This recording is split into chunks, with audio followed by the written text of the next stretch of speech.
How to make keto baked salmon with pesto. Sometimes the simplest things are the most elegant and refined. This versatile dish, perfect for either a weeknight or a fancy dinner party, lets the essence of baked salmon shine through, adding just the right balance with the nutty, basil flavors of a quick pesto sauce. Ingredients: green sauce 4 tablespoons, green pesto 1 cup, mayonnaise 1/2 cup, full-fat Greek yogurt, salt and pepper, salmon 2 pounds, salmon 4 tablespoons, green pesto, salt and pepper. Instructions: place the salmon skin side down in a greased baking dish.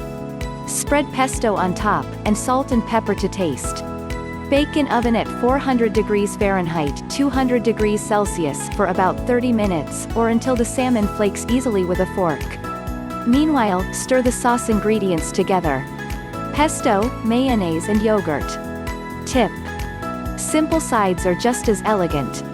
Broccoli, quickly steamed or roasted with just a touch of caramelization, pairs beautifully with this salmon dish.